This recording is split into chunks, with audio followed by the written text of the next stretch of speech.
bisa dilanjutkan oleh Ustaz Agus agar bisa berkomunikasi dengan Ustaz Abdul Wasikal. Baik, syukran Ustaz Okta. Bismillah.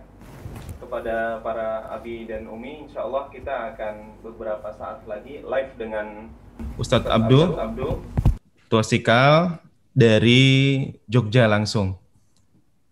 Baik, Bismillah. Assalamualaikum Ustadz Abdul. Waalaikumsalam warahmatullahi wabarakatuh. Ahlan wa sahlan Ustadz. Khaifah haluk Ustadz. Alhamdulillah bi khair. Masya Allah.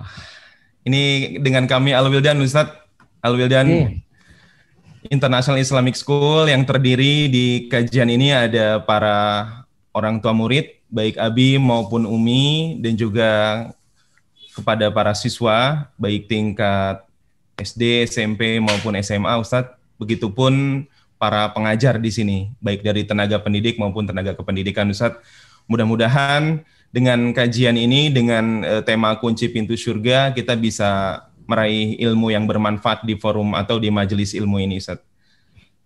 Insyaallah. Masya Allah. Baik Ustaz, kami haturkan kepada Ustadz Abduh untuk memberikan tausiahnya dalam forum komunikasi di kajian live dengan Al-Wildan Ustaz.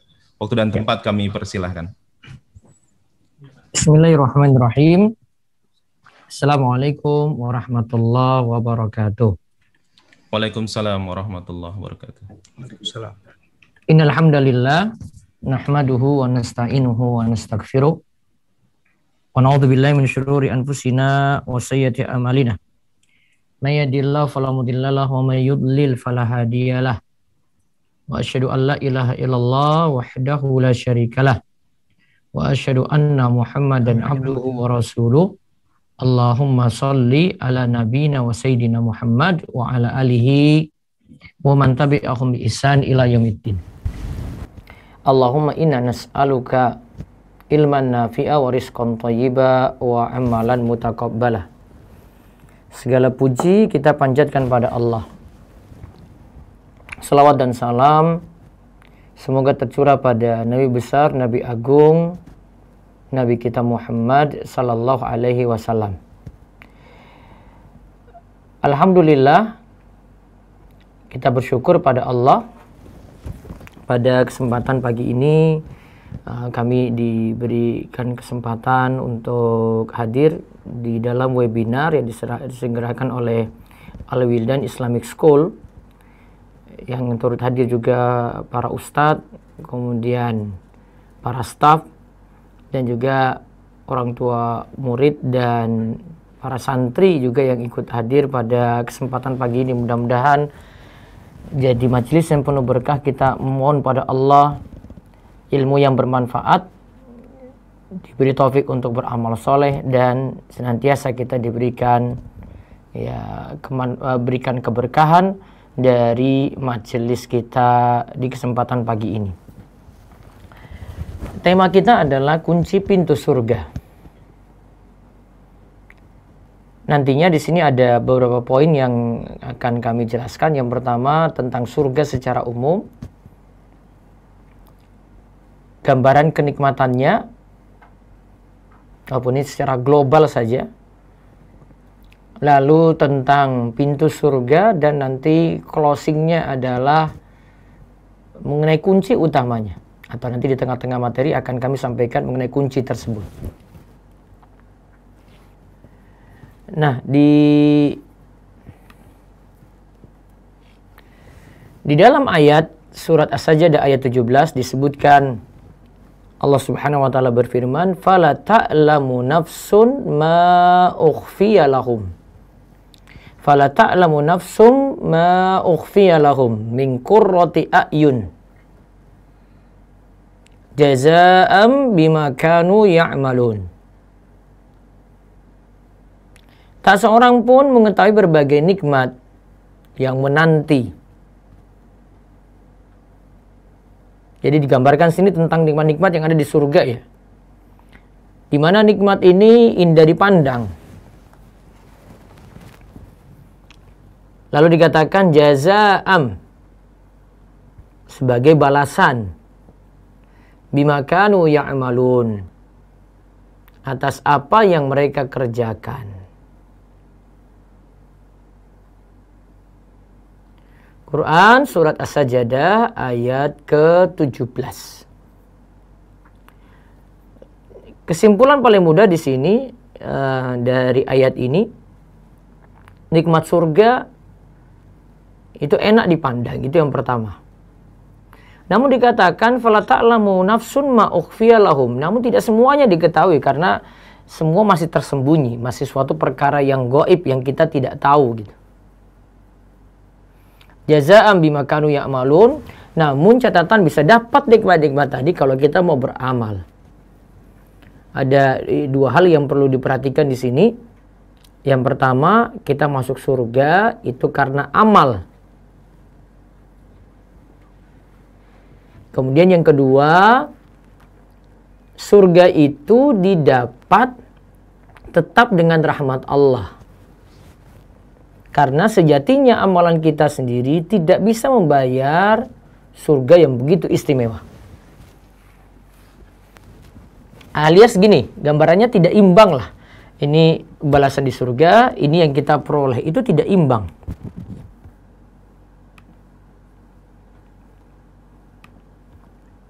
Sehingga tetap kita butuh rahmat Allah untuk masuk surga. Sampai pun Nabi SAW ketika ditanya, apakah engkau juga wahai Rasulullah butuh rahmat Allah untuk masuk surga? Iya, jawab beliau, saya pun juga sama.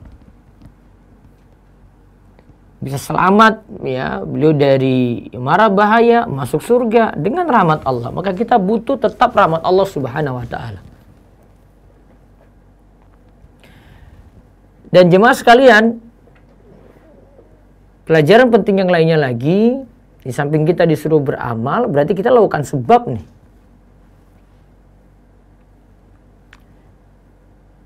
Dan sebab-sebab ini yang kita lakukan, kita beramal, nampak ini di dunia, namun hasilnya belum tampak karena ma'ukhfiya lahu, masih tersembunyi. Jadi kita dijanjikan saja, ini makanya tergantung iman seseorang gitu. Dia percaya nggak, yakin atau tidak gitu tentang balasan ini. Kalau dia yakin tentang balasan ini, ya, dia tentu akan termotivasi untuk beramal meraih surga tadi. Namun kalau dia tidak yakin tentang itu, tentu dia tidak termotivasi untuk beramal. Maka salah satu faktor kita bisa semangat beramal karena kita yakin akan janji-janji seperti ini gitu. Walaupun tidak ditampakkan secara langsung pada kita di dunia ini, cuma diberitahu nama, oh namanya di surga itu ada tanaman ini, ada rumah seperti ini gitu. Namun secara detail ya, mau samakan dengan yang apa di benak kita itu tidak sama. Ya, tetap tidak sama. Nah, ini kaitannya dengan anak-anak juga yang ikut hadir nih. Ini biasanya jadi kadang saya dapat pertanyaan-pertanyaan yang sedikit aneh ketika ngisi kajian anak gitu. Jadi, Ustadz, gini, ada anak tanya, di surga nanti saya bisa ketemu tokoh-tokoh anim atau tidak ya Ustadz ya? Jadi saat ini kan anak-anak cenderung pada ya film-film mereka lah yang anim-anim seperti itu. Jadi terbawa itu. Ada yang mungkin jatuh hati, ada yang mungkin tertarik, yang ingin bersama-sama dengan dia, dengan sesuatu yang sebenarnya juga masih imajinasi gitu. Bisa nggak ketemu ini gitu? Nah, ini kadang kalau ayah bunda diberikan pertanyaan seperti ini juga agak bingung. Karena jawabannya simpel, pokoknya surga penuh kenikmatan. Ya, nikmat yang ada itu masih samar untuk kita, pokoknya yakin saja. Itu mah nggak ada apa-apanya, di surga akan lebih dapat balasan luar biasa. Nah, itu yang kita harus tekankan pada anak-anak kita seperti itu, termasuk diri kita juga termotivasi untuk beramal karena balasan ini walaupun masih gaib, balasan tadi belum ditampakkan secara utuh pada kita.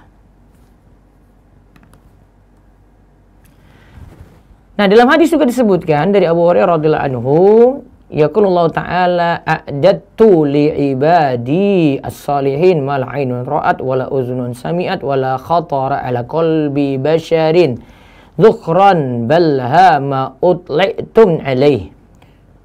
Summa qara'a fala ta'lamu nafsum ma ukhfiya lahum min qurrati a'yun jazaa'an bima kanu ya'malun. Disebutkan Allah berfirman, aku sediakan bagi hamba-hambaku yang soleh berbagai kenikmatan yang tidak pernah dilihat oleh mata. Jadi sifat surga itu tidak pernah dilihat oleh mata gitu. Tidak pernah didengar oleh telinga. Mungkin tahu nama saja. Tidak pernah terbetik dalam benak manusia. Kalau kalian mau, bacalah. Nah, tadi surat As-Sajdah yang disebutkan, tak seorang pun mengetahui berbagai nikmat yang menanti, ma'ukhfiya lahum, yang indah dipandang sebagai balasan bagi mereka atas apa yang mereka itu kerjakan. Jadi sifatnya nanti kenikmatan di surga kita cuma tahu istilah saja. Oh, di surga nanti ada gelas. Oh, di surga nanti ada rumah seperti ini. Di surga ada bidadari. Kita tahu itu istilah ini, tahu. Tapi untuk menyamakan dengan yang kenyataannya ya tidak pernah kita lihat. Untuk mendengarnya juga itu tidak pernah kita dengar. Mau bayangkan juga tidak ada apa-apanya dengan bayangan kita. Makanya pernah ada orang yang terakhir keluar dari neraka, terakhir masuk dalam surga. Nah, ketika itu berdialog dengan Allah. Allah tanya pada dia, kamu minta apa saja? Bayanganmu surga itu kayak bagaimana? Dan dia ini orang paling terakhir keluar dari neraka, terakhir masuk surga. Kemudian dibayangkan surga itu seperti ini, seperti itu. Kemudian Allah itu jawab, yang kamu bayangkan tadi surga itu masih 10 kalinya. Surga itu masih 10 kalinya. Artinya lebih daripada bayangan orang tadi. Walaupun ini juga untuk orang yang terakhir kali masuk surga. Nah, di surga itu ada ya berbagai macam nikmat yang nanti kita akan peroleh. Ada bidadari, ada rumah. Nah, ada juga bahasan yang khusus kita bahas ini tentang pintu surga. Secara umum pintu surga, kita bukan bahas tingkatan surga ya, namun pintu-pintunya saja. Ini baru pintu yang dibahas. Bahasan surga itu begitu kompleksnya, begitu luas ya. Kita butuh satu kitab untuk kaji ini, mungkin baru bulan-bulan itu baru selesai gitu. Saya belum tahu ada kitab yang lebih lengkap dan mungkin ini mudah-mudahan sudah ada terjemahannya ya. Nanti ayah bunda, ya para ustadz bisa cari ini di, ya kalau ada terjemahannya bisa dikaji. Ada Dr. Umar Sulaiman Al-Asqar itu punya kitab tentang Al-Jannah wan Nar, surga dan neraka. Itu bahas lengkap. Surga itu bagaimana rinciannya, neraka itu bagaimana rinciannya, itu dibahas. Nah, kalau disebutkan di sini dari Sahal bin Sa'ad radhiyallahu anhu, Nabi sallallahu alaihi wasallam ia berkata, fil jannati samaniyatu abwab.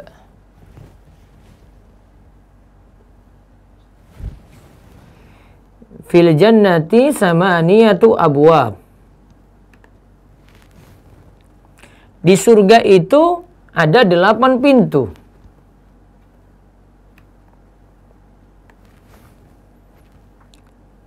Lalu disebutkan fiha babun, di antara pintu-pintu tadi yusama royan, ada namanya pintu ar-royan.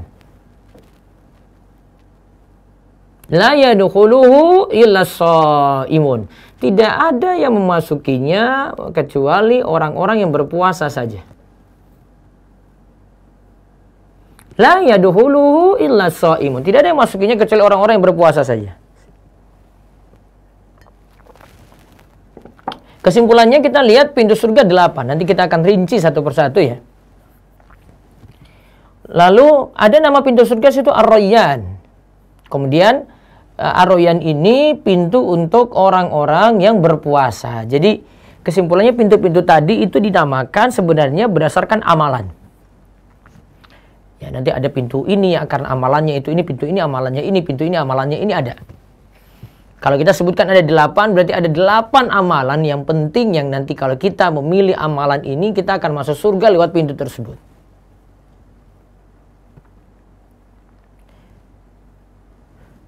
Nah, lihat kalau puasa, ini shaim, itu kan amalan menahan diri ya pada larangan-larangan saat berpuasa ya.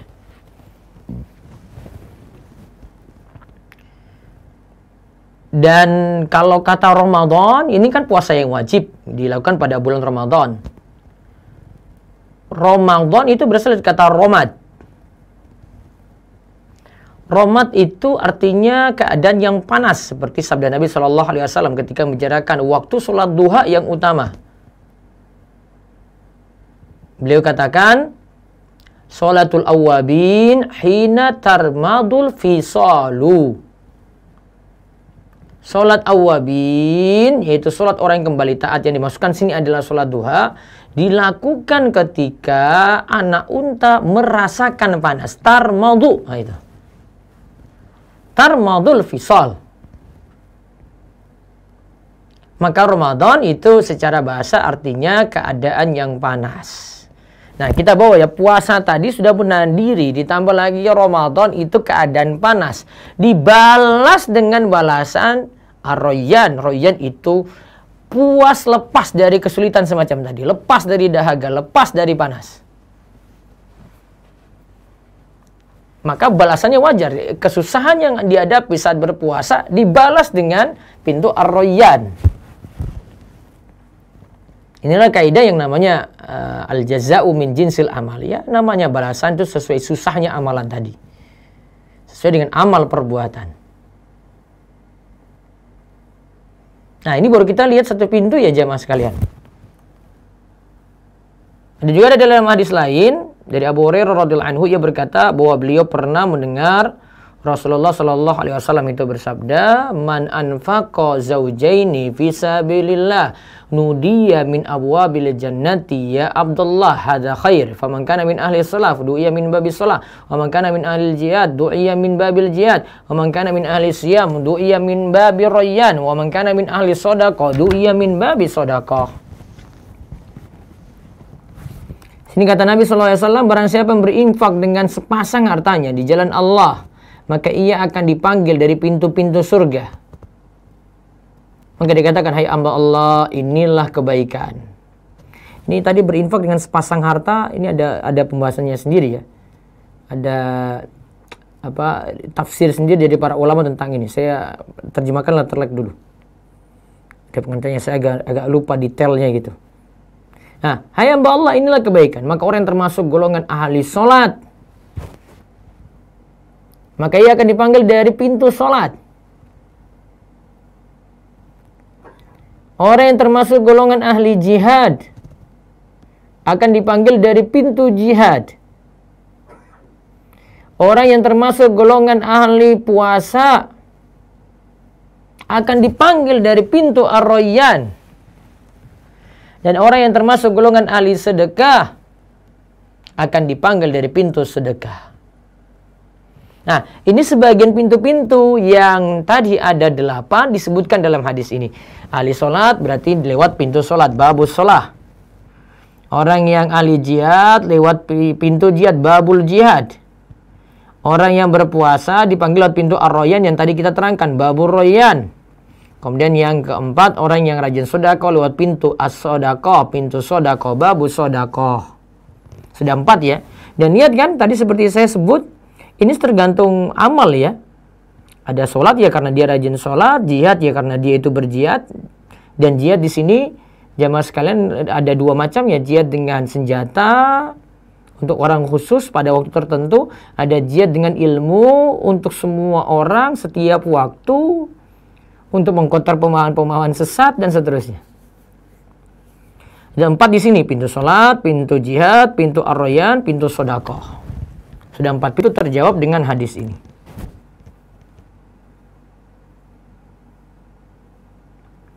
Ada juga kita tambah di sini pintu yang keempat, terus ada pintu yang kelima ya. Babul kadhiminal ghaidha, pintu menahan amarah. wa afina 'anin nas, dimasuki orang-orang yang bisa menahan amarah dan mau memberikan maaf. Nanti ada tambahan di sini, al-kadhiminal ghaidz wal afina 'anin nas. Berarti pintu yang kelima, pintu orang yang nahan marah dan pintu orang yang mudah memaafkan. Sudah 5 ya.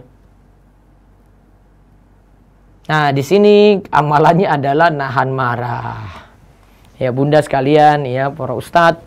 Nah, kita lihat dulu kiat-kiat nih muda ini supaya kita jadi orang yang bisa masuk lewat pintu ini juga. Kita lakukan sebab dengan bisa menahan marah ya. Baca ta'awudz. Kata Nabi SAW dari hadis Abu Hurairah ya. Idza ghadiba ar-rajulu faqul a'udzu billahi sakana ghadabuhu. Jika seorang itu dalam keadaan marah lantas ia ucapkan a'udzubillah, aku minta perlindungan kepada Allah, maka redamlah marahnya. Hadis riwayat As-Sahmi dalam Tarikh Jarjan. Disebutkan istilah al-hadis as-sahih. Yang kedua kiatnya diam. Tadi baca ta'awudz. Ya. Kemudian yang kedua diam. Ada hadis yang diriwayatkan oleh Imam Ahmad. Wa idza ghadiba ahadukum falyaskut.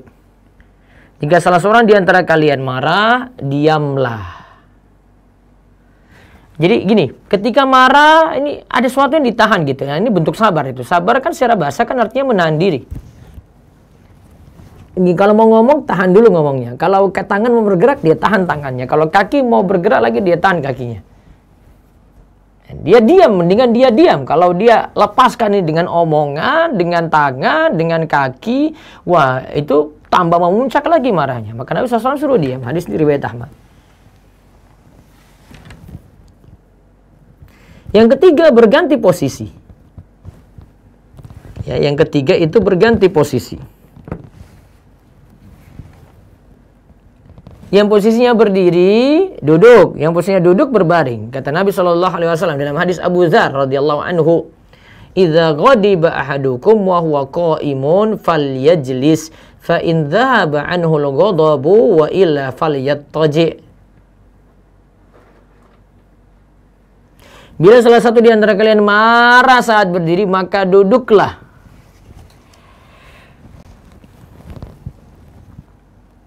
Marah saat berdiri suruh duduk.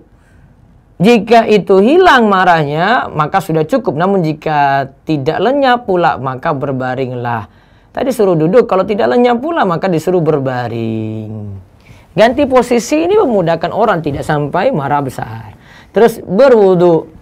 Karena kata Nabi SAW, innal ghadaba minasyaiton wa inna syaitona khuliqa minan nar. Wa innama tudfa'un naru bil ma'i fa idza ghadiba ahadukum falyatawadda. Namanya marah itu dari syaitan. Dan setan itu diciptakan dari api. Untuk memadamkan api tadi, api itu dipadamkan dengan air. Maka kata Nabi SAW, jika salah seorang di antara kalian itu marah, maka redamlah dengan berwudu. Hadis riwayat Abu Daud. Jika kalau kita dalam kondisi marah, akhirnya bisa kita tahan karena yakin di balik itu ada balasan surga. Dari Abu Darda radhiyallahu anhu, ia berkata, "Wahai Rasulullah, tunjukkanlah kepadaku suatu amalan yang dapat masukkanku dalam surga." Rasul sallallahu alaihi wasallam bersabda, "La taqdab wa lakal jannah." Jangan engkau marah, maka bagimu surga. Maka kalau orang teringat ini, ini balasannya surga ya, saya stop dulu ya, berhenti dulu ya, tidak lanjutkan lagi gitu ya. Nah, itu tadi sudah kita dapati 5 pintu ya. Sekarang pintu yang ke-6. Babul Aiman, pintu orang yang sempurna tawakalnya.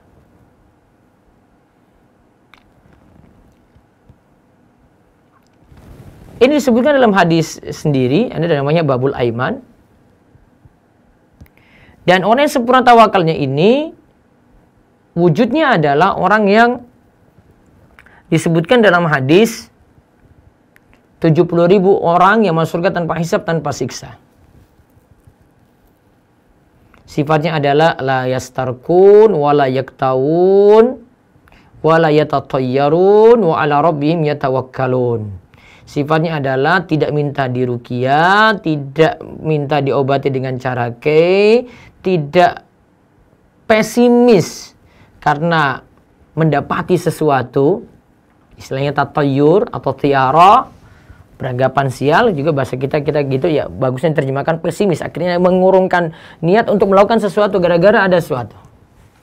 Lalu yang keempat, tawakal penuh kepada Allah. Coba kita lihat yang tawakal dulu, sini pengertiannya.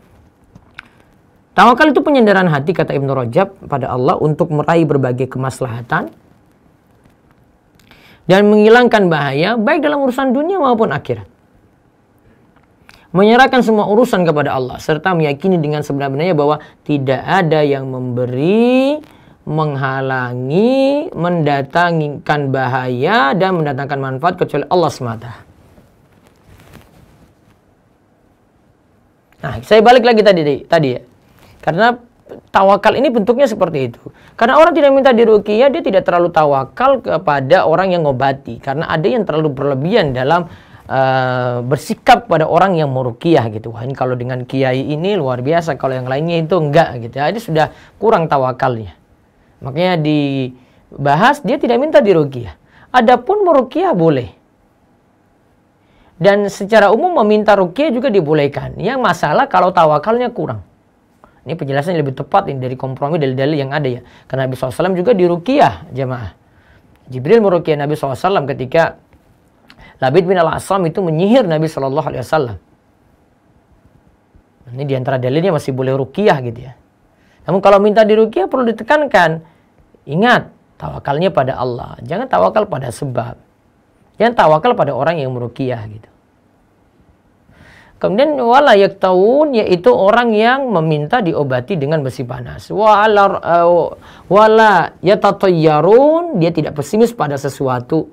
Dapat sesuatu akhirnya mengurungkan niatnya untuk melakukan. Contoh misalnya di sini jamaah, ya kalau ini beberapa ini yang kita sebut dengan takhayyul khurafat ya. Mitos. Nah, ini sering ini di negeri kita dapati ini. Ada kadang dengan tempat, datang ke tempat ini, di pantai ini nggak boleh pakai baju hijau. Kadang dengan waktu, wah ini kalau masuk bulan ini, ya nggak boleh lakukan hajatan, bahaya, bisa kualat kamu, hajatan-hajatan besar nggak boleh, kena musibah nanti. Lewat tempat yang angker, yang seram, lewat rumah kosong, katanya itu rumah hantu, wah harus minta-minta permisi dulu, nggak minta permisi bahaya kamu. Ada jomblo makan depan rumah, kemudian ya dikatakan nanti kamu sulit jodohnya itu mas sudah makan seperti itu. Ya, dan macam-macam begitu. Saya yakin ayah bunda, bapak, ibu-ibu, jamaah sekalian tahu di masing-masing tempat, masing-masing daerah punya ciri khas sendiri tentang takhayul, mitos, khurafat kayak gini. Ya, tahulah macam contoh-contohnya. Ya, intinya itu sesuatu yang bukan jadi sebab dinyatakan sebagai sebab nanti bawa sial, bawa celaka, bawa sengsara gitu. Nah, ini nggak boleh diyakini.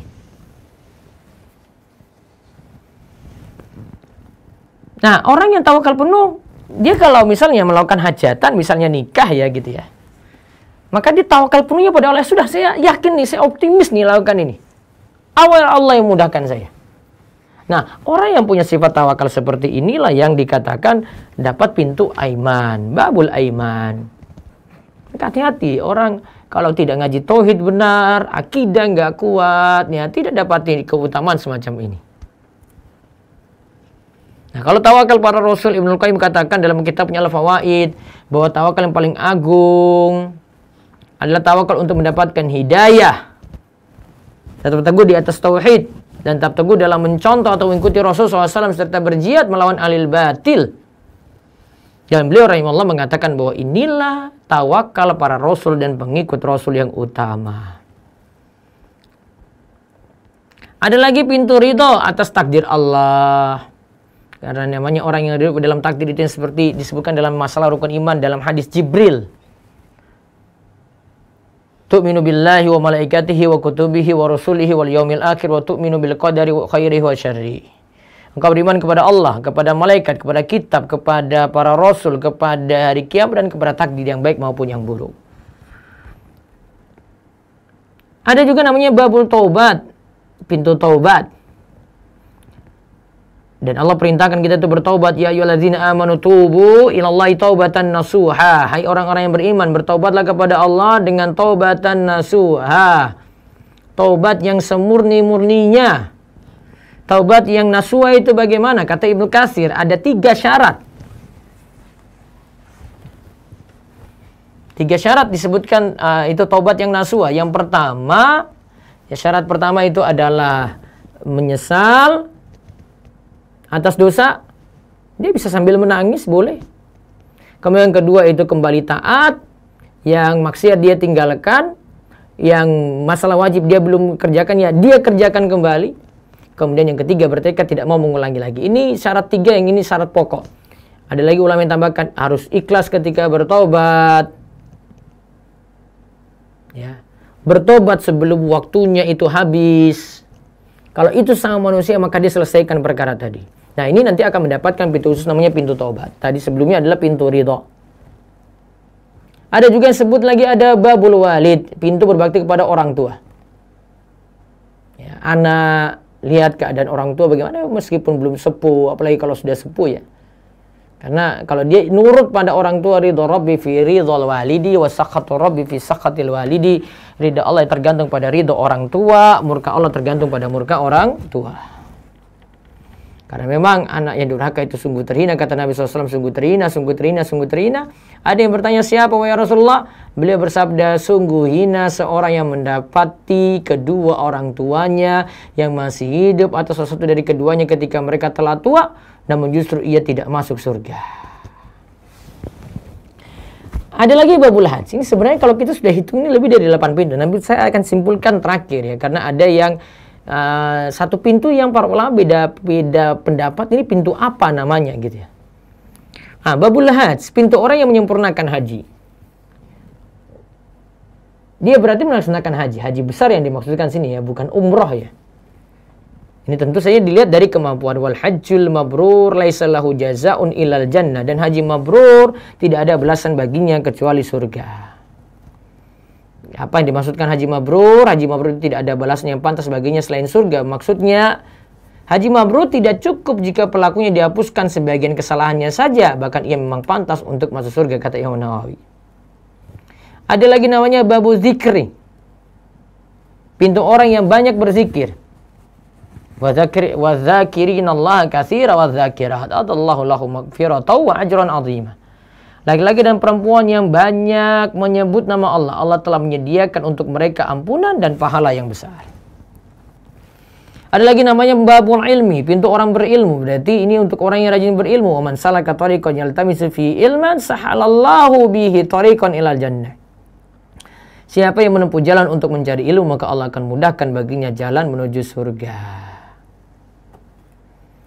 Nah, sini jamaah, kita kalau hitung-hitung sebenarnya sudah lebih dari 8 pintu. Namun gini, rincian paling mudah, diingat aja, kita sebut berdasarkan nanti rukun Islam ya.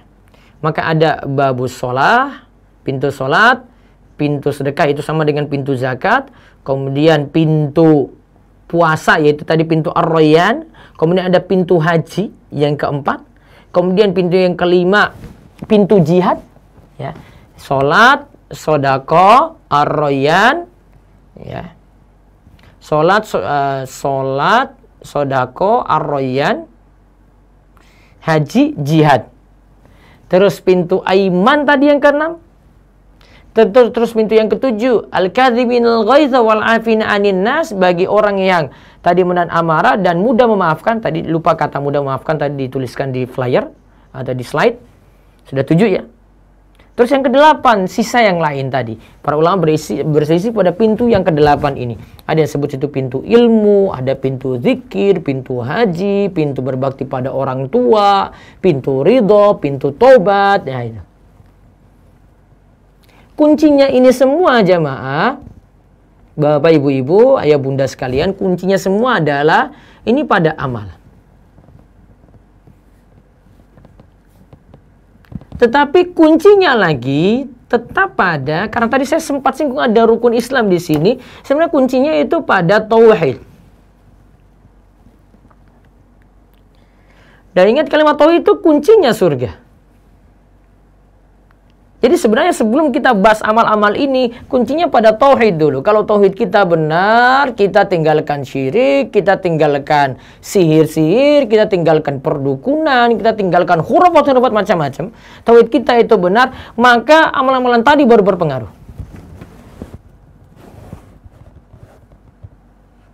Namun kalau tauhid kita itu bermasalah, maka jangan harap amal-amal tadi bermanfaat gitu. Harusnya pembahasan kita yang awal itu kunci pintu surga itu pada kalimat la ilaha illallah.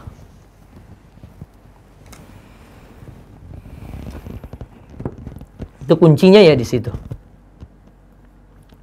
Nah, pertanyaan selanjutnya, apa mungkin ada orang yang masuk surga dari 8 pintu yang ada?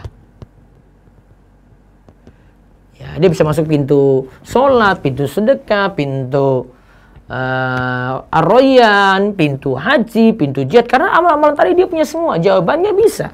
Saya sebutkan salah satu contoh sini, Abu Bakar As-Siddiq.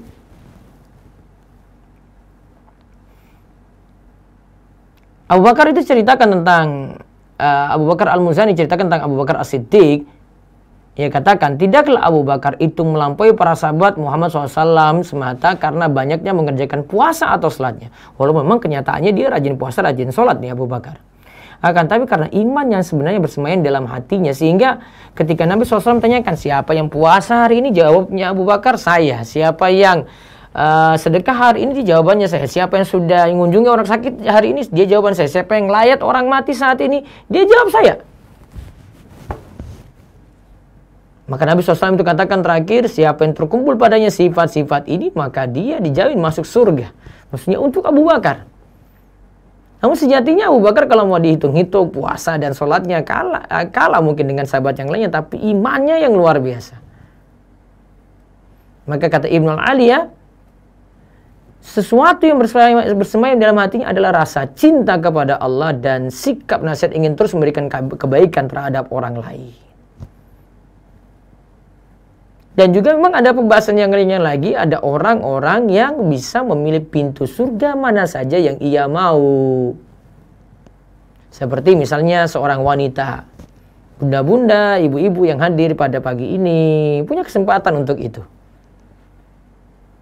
Caranya bagaimana? Ya, kata Nabi SAW, idza sholatil mar'atu khamsaha, jika wanita itu sholat 5 waktu, wa shamat syahraha, puasa Ramadan, wa hafizat farjaha, jaga kemaluan, wa ata'at zaujaha, dan taat pada suami. 4 ini ya.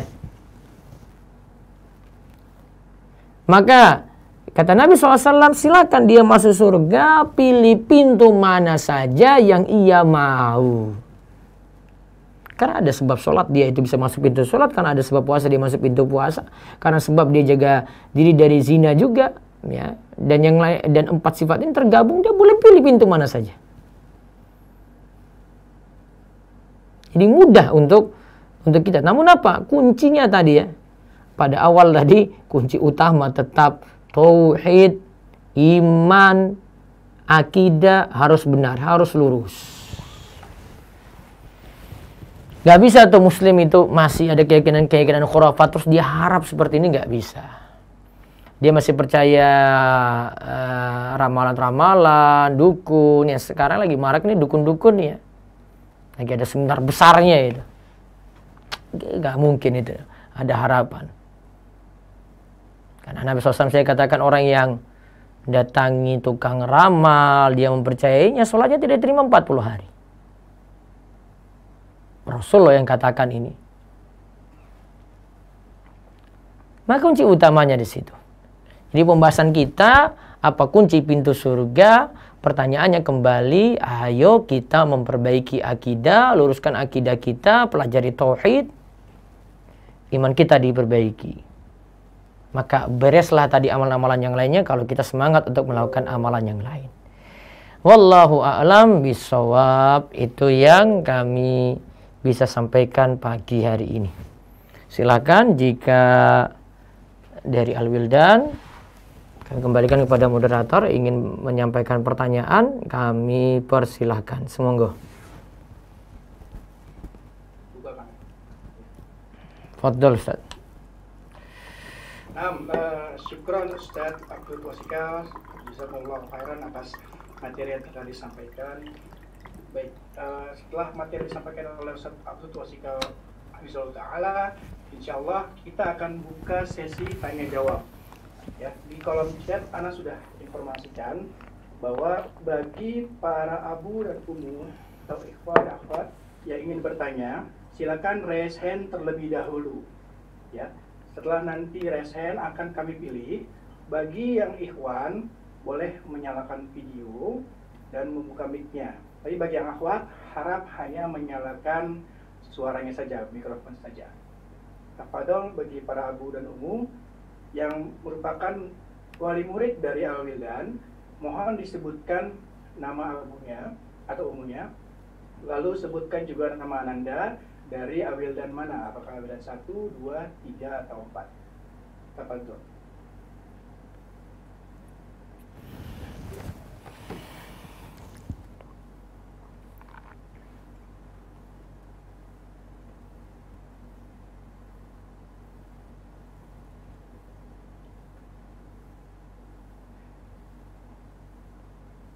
Baik, yang pertama di sini Anda lihat ada atas nama Ayah Razan _1 ya. Akan dibantu buka oleh operator kami untuk kamera dan mikrofonnya. Harap ditunggu sebentar.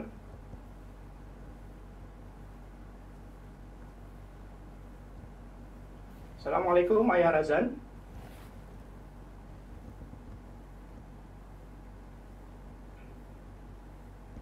Ayah Razan. Ya, waalaikumsalam warahmatullahi wabarakatuh. Tafadhol. Dengar suara saya? Ya, alhamdulillah sudah terdengar. Tafadhol jika memang ada yang ditanyakan langsung ke Ustadz Abdul Twasikal Hafizahullah Ta'ala. Tafadhol. Baik, terima kasih. Assalamualaikum warahmatullahi wabarakatuh. Ustaz. Ya, waalaikumsalam warahmatullahi wabarakatuh. Silakan Pak. Baik, mohon izin Ustaz, saya kebetulan ayah dari Razan Putra Widiantoro dari SMA Al-Wildan BS di 3 ya, di 3. Nah, ada beberapa hal yang akan saya tanyakan. Jadi yang pertama gini Ustadz, apabila jadi yang pertama, apabila seseorang dahulunya mungkin karena pengetahuannya, karena mungkin informasinya belum paham, jadi mereka masih melakukan ritual-ritual yang tadi Ustadz sebutkan, masih percaya dengan hal-hal yang sifatnya syirik lah gitu, syirik. Namun saat ini karena mereka sudah ikut ngaji, sudah ikut hal-hal informasi, akhirnya mereka bertobat. Apakah tobatnya itu bisa diampuni oleh Allah? Karena kan dosa syirik itu katanya tidak diampuni lah gitu ya. Taib. Itu yang pertama Ustaz. Terus yang kedua, bagaimana kita menjaga keistiqomahan kita terhadap beribadah lah gitu. Mengingatkan yang namanya iman seseorang tuh kadang naik, kadang turun gitu loh. Walaupun mungkin secara rutinitas kan tetap melakukan hal-hal yang seperti sedekah, tahajud, baca Quran dan lain-lainnya lah. Cuman kan ada yang namanya amal-amal tuh kadang bosan ya, kadang naik, kadang turun naik.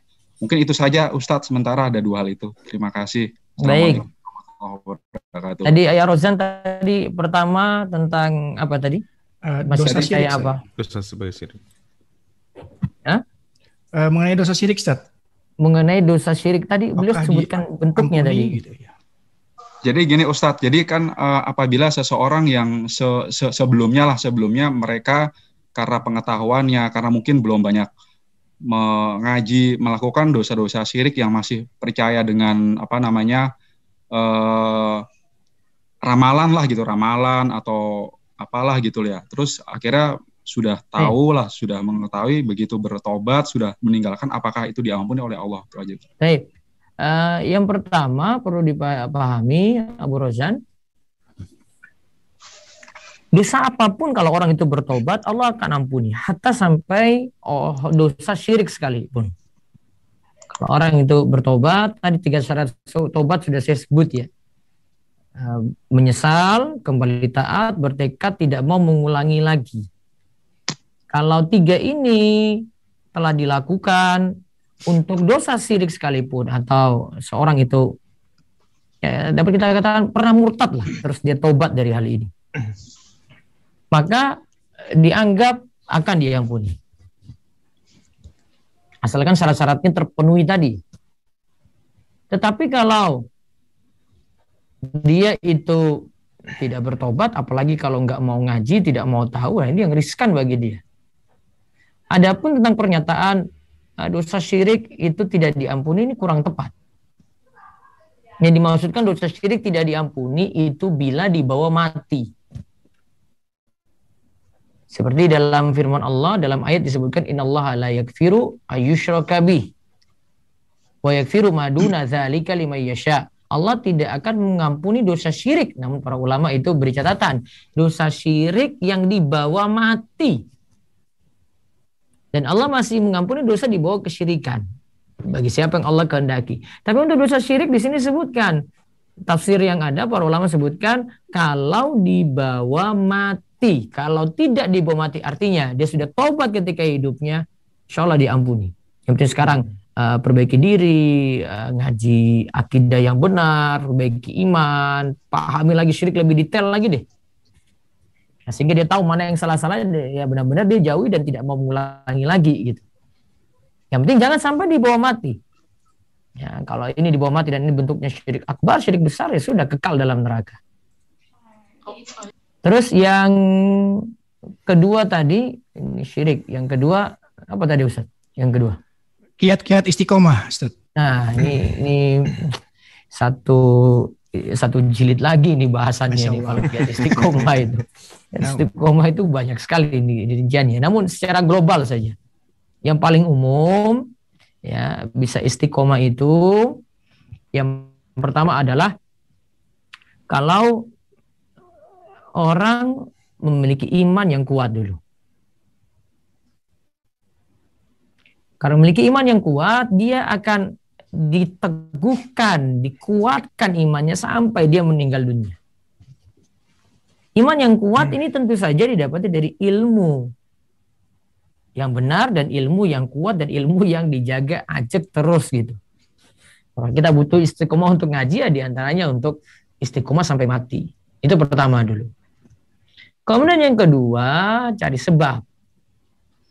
Sebabnya tadi tentu hadiri majelis ilmu dan juga masalah lingkungan gitu ya. Ini penting banget. Ini pengaruh pada orang tua, pengaruh pada anak, semuanya pengaruh di situ. Nabi SAW itu katakan, ya, bertemanlah kalian dengan orang-orang yang, ya Nabi kalau ibaratkan itu ketika ini dibawakan oleh Imam Bukhari dalam Sahih Bukhari, dibuat dalam judul bab menjual minyak misek. Ini lagi bahas tentang hadis minyak misek sebenarnya. Tapi cerdasnya Imam Bukhari itu membahas bab ini, tapi dia bahas tentang masalah pergaulan. Hadisnya itu isinya berteman dengan minyak misek, kamu dapat bau wanginya, kalau tidaklah minimal itu dapat cipratan bau wanginya dari kita ketularan juga gitu. Maka teman itu berpengaruh. Ya, sifat teman itu berpengaruh sekali. Kita mau kuat, mau istiqomah, ya, orang-orang sekitar kita. Maka anak-anak juga demikian ya. Anak-anak kalau dibentuk lingkungan seperti ini lebih mudah istiqomah. Itu yang kedua. Terus yang ketiga, ya, yang ketiga itu adalah lakukan sebab dengan banyak doa pada Allah.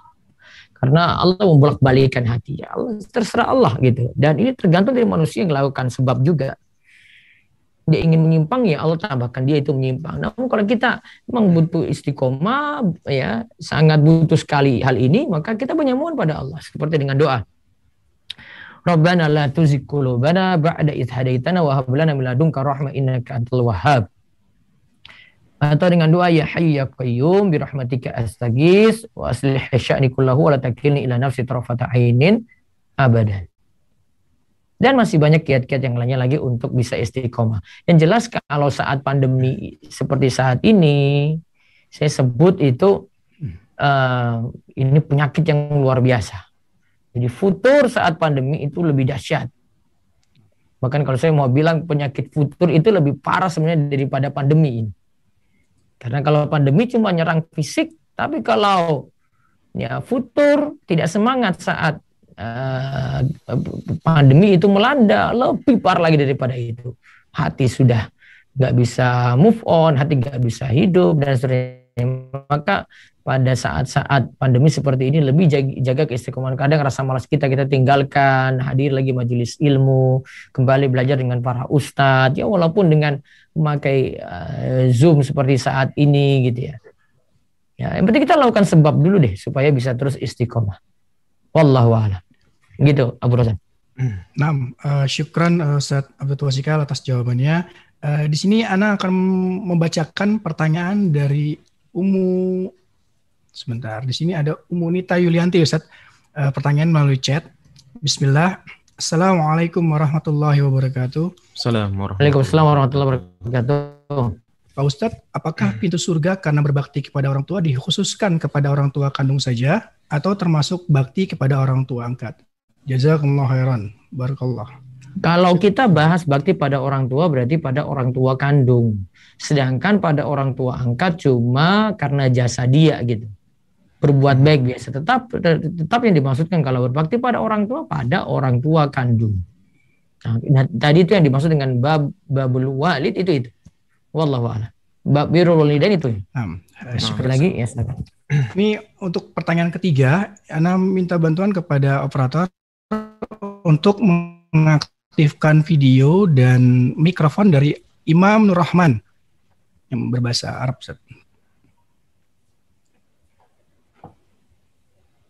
Ya, tafadhol Abu atau Ananda ini Imam Nur Rahman.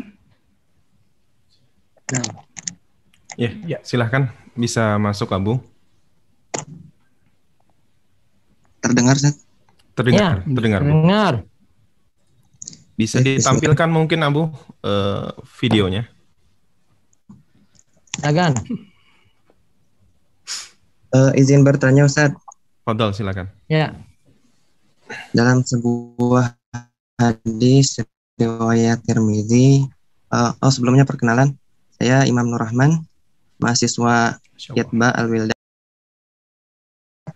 Amalan-amalan yang tadi Ustaz sebutkan seperti saum, kemudian pintu surga, zikir, kemudian jihad, dan lain sebagainya, apakah dengan wudhu itu lebih mulia dari amalan-amalan yang tadi disebutkan? Kemudian bagaimana kedudukan hadis tersebut, Ustaz? Kalau hadis tadi sahih, ada di pembahasan di Bulughul Maram, nanti bisa dicek Bulughul Maram Imam Ibnu Hajar, ada pembahasan hadis itu, dan para ulama nilai hadis itu tidak bermasalah. Nah sekarang pertanyaannya, saya balik nanya malahan. Tadi dari pintu-pintu yang ada yang kami sebutkan, wudhu itu kaitannya dengan apa?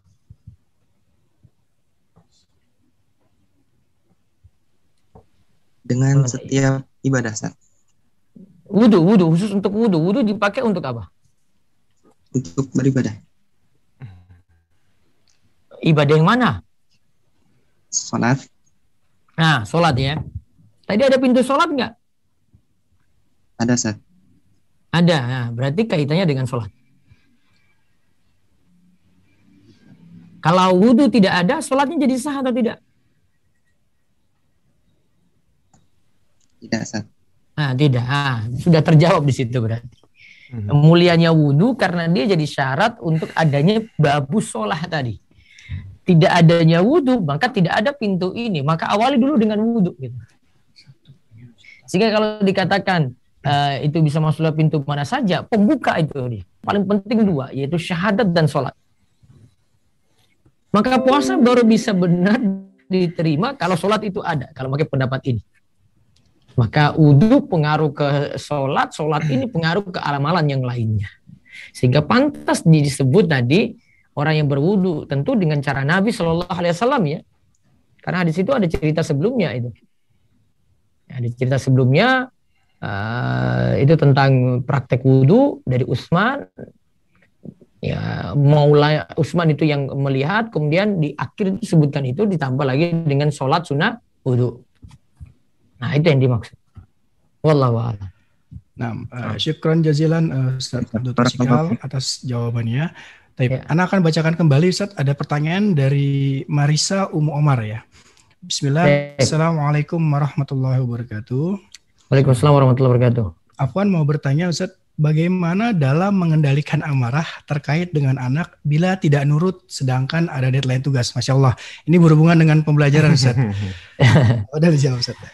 Ya, mama itu resikonya kalau saat pandemi ini ya tugas pokok dia itu bukan jadi ibu saya di rumah, namun sekaligus jadi guru juga. Dan sebenarnya pelajaran dari pandemi itu besar sekali. Itu diantaranya kita akan tahu bahwasanya pendidikan yang paling bagus itu adalah pendidikan di keluarga sendiri. Sekolah itu mendukung saja, sekolah itu mendukung, tapi pendidikan pokoknya itu pada keluarga. Nah, dari sini kalau tahu peran orang tua di rumah itu sebagai guru, ya maka ini butuh dilatih tadi ya. Kalau marahnya itu butuh dilatih seperti tadi ya. Memang emosi sih wajar kalau hadapi anak gitu, kok ini nggak bisa, kok tugas dia kerjakan nggak benar ya, orang tua memang agak sedikit ini, tapi ya perlu dilatih juga tetap sabar ya. Saatnya marah itu tidak masalah ya, asal menempatkan marah dengan tepat gitu. Jangan setiap waktu marah terus gitu, sikapi anak yang salah marah terus, enggak juga.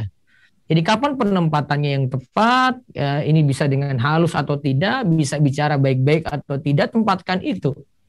Kita mudah tempatkan diri saja kapan pas marahnya, kapan pas bicara baiknya. Jangan suatu kesalahan harus disikapi juga dengan sudah bicara lemah lembut saja. Oh, enggak gitu juga. Ya, ada kondisinya masing-masing. Sebagaimana Rasulullah SAW seperti itu. Rasul lihat sahabat kencing di masjid, di pojok masjid.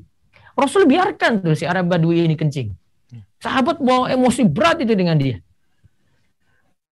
Namun ada Usama bin Zaid ketika itu salah dia sampai membunuh ada orang musyrik. Dia dapati ketika perang, kemudian orang musyrik ini ucapkan la ilaha illallah, malah ditebas lehernya oleh Usama. Kemudian Rasul tanya, kamu kok tega sekali membunuh orang yang sudah mengucapkan la ilaha illallah? Rasul marah besar daripada Usama. Kok penyikapan berbeda? Ya berarti memang ada satu kondisi penyikapannya gini, kondisi yang lain penyikapannya berbeda lagi. Tinggal kita sebagai orang tua itu pintar menempatkan seperti apa gitu ya. Ada kadang untuk mengajarkan bisa dengan lemah lembut, bisa dengan tegas ya. Kalau ada kondisi marah ya marah ya. Tidak semuanya keadaan harus marah semuanya. Itu tinggal butuh kendalikan dengan baik gitu. Wallahu a'lam.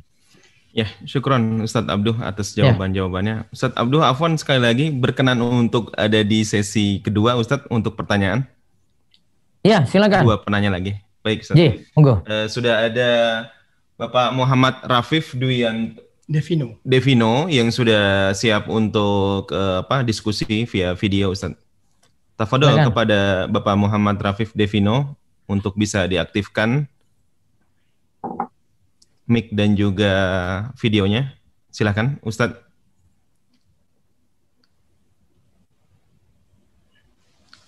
Halo, Bapak Muhammad. Ya, Assalamualaikum Ustadz. Baik. Ya, Waalaikumsalam warahmatullahi wabarakatuh. Silakan. Baik Ustadz, saya ingin bertanya seperti ini Ustadz. Bagaimana apabila ada seorang anak kandung yang sebelum menikah hubungannya baik-baik saja dengan ibunya. Namun pada saat ingin melangsungkan pernikahan, ibunya awalnya setuju. Cuman seiring berjalannya waktu, ketika mendekati pernikahan, ibunya tidak menyetujuinya dengan ini Ustaz, tuduhan pihak istrinya menggunakan hal-hal goib. Padahal pihak istri tidak menggunakan hal demikian.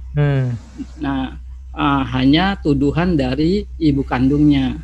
Kita pun semua insya Allah nggak seperti itu Ustadz, misalnya gitu ya. Nah, ketika berjalan ibunya pun sudah didekati oleh anaknya untuk berhubungan baik, namun ibunya tetap menolak Ustadz. Jadi tidak mau berhubungan, intinya seperti itu Ustadz. Dan tahu bukan mudah-mudahan nggak seuzon ya Ustadz. Keluarga beliau itu dekat dengan hal-hal yang klinik juga. Kita tahu misalnya ada hal-hal klinik yang mereka dari salah satu anggota keluarganya atau orang tuanya ada hal-hal klinik seperti itu, entah itu juga mempengaruhi ibunya atau enggak, Ustadz.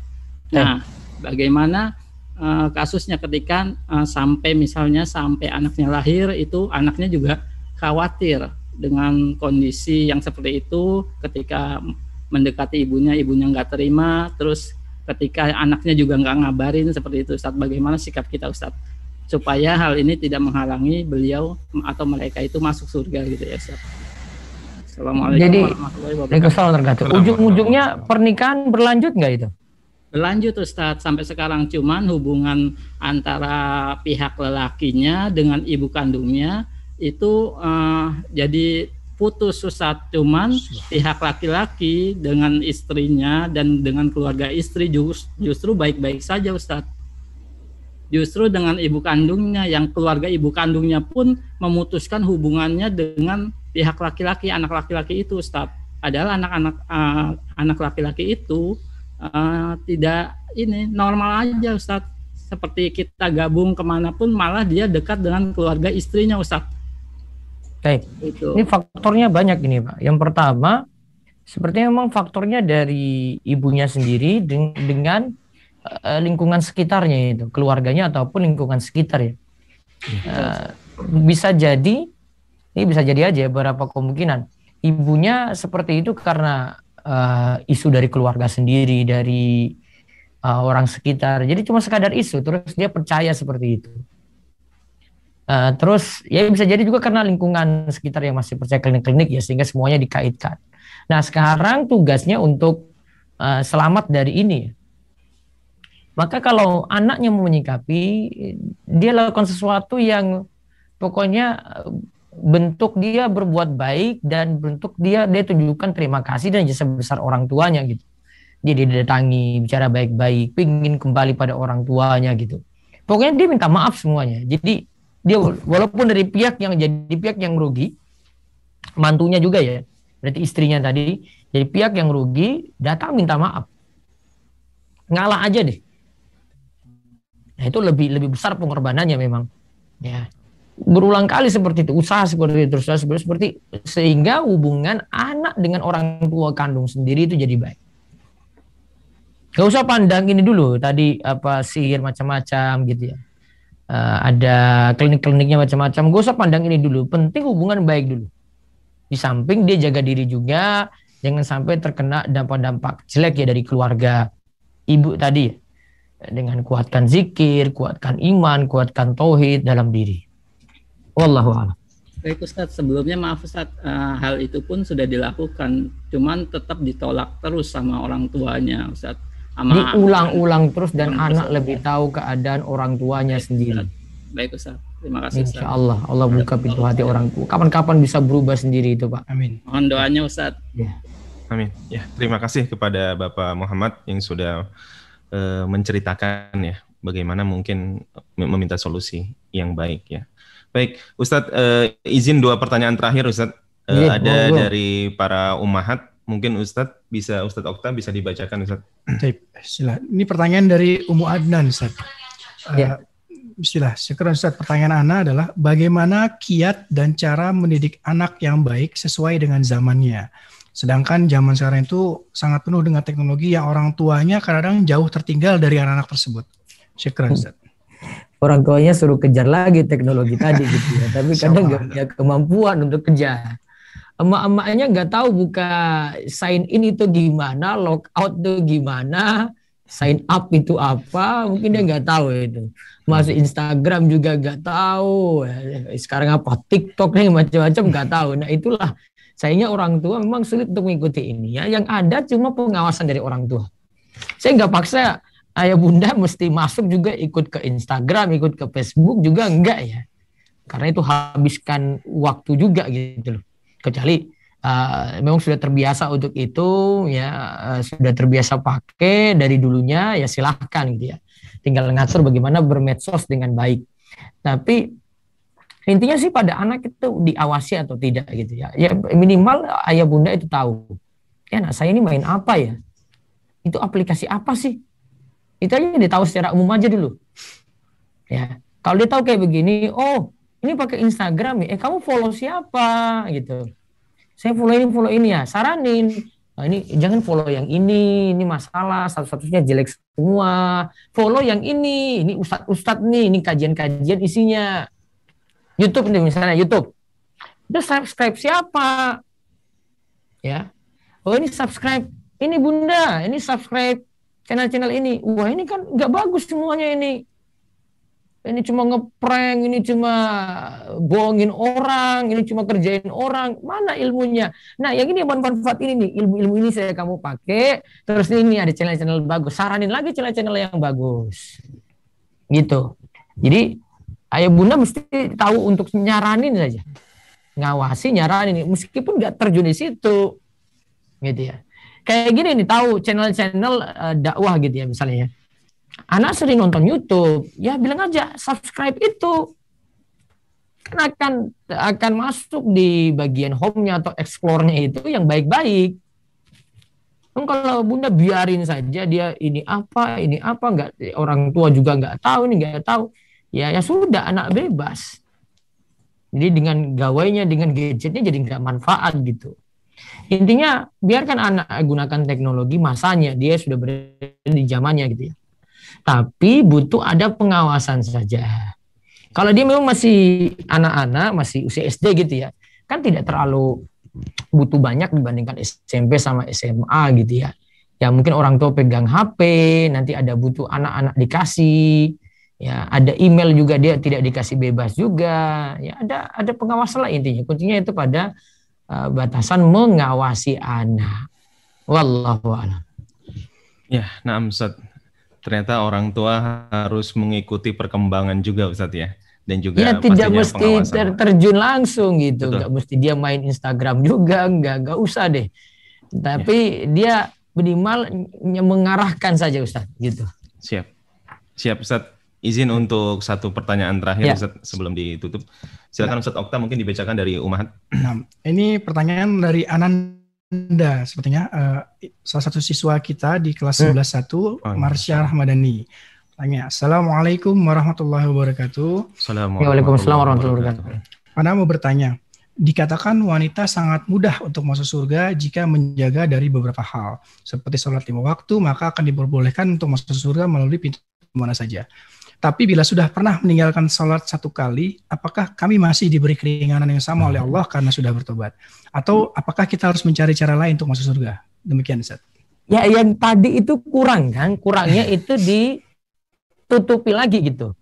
Jadi bukan berarti ada kita ini lakukan kesalahan dulu, ya kita lakukan kesalahan dulu, terus berikutnya sudah nggak ada peluang itu lagi, nggak seperti itu ya sikapi dosa.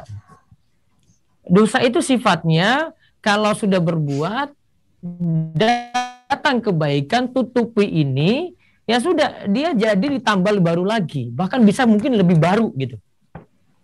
Nah diisi lagi dengan amal baik lagi setelah itu.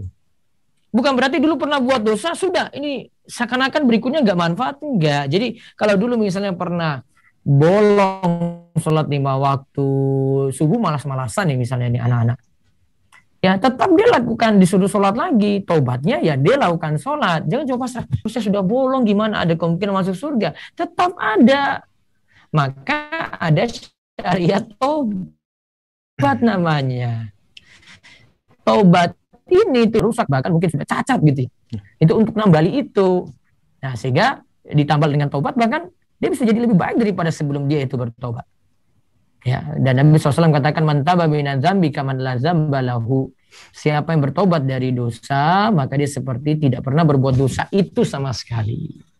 Jadi intinya perbaiki diri terus, ya kalau pernah melakukan kesalahan taubat pada Allah, sekarang harus jadi lebih baik. Seperti itu. Nah, Ustaz, syukran atas jawaban-jawabannya dari beberapa penanya, baik dari orang tua murid, baik dari para guru maupun para siswa. Tadi perwakilan sudah lengkap pula, rasanya juga sudah di penghujung waktu, Ustaz. Barangkali ada pesan dan kesan dari Antum, Ustaz, untuk tema kajian ini terkait dengan kunci pintu surga. Fadhal, Ustaz. Ya, dari pintu-pintu surga mana saja, semua amal tadi, yang jelas amal-amal ini bisa kita ketahui dan kita bisa dapati pintu surga tadi dengan mudah. Awalnya dari ilmu dulu. masuknya ilmunya. Ilmu ini pembukaannya. Ilmu masuk, pintu dibuka, masuk di dalam belajar. Kita belajar, kemudian ilmu dari belajar ini ya kita amalkan. Nah, amalkan ini kita masih mengharap rahmat Allah. Akhirnya dapat pintu surga tadi. Maka modal utama tetap harus belajar terus. Belajarnya sampai kapan? Belajarnya bukan di sekolah saja. Belajarnya bukan kalau sekolah sudah selesai, belajar selesai. Enggak. Belajar itu minal mahdi ilal lahad. Dari saat digendong ya sampai ya ke liang lahat. Nah, itu baru selesai, baru tuntas semuanya. Jika masih ada kesempatan untuk hidup, maka tetap kita disuruh belajar dan terus belajar. Maka kesimpulannya istiqomahlah dalam belajar, dan itulah yang nanti akan memudahkan kita meraih pintu-pintu surga. Wallahu a'lam.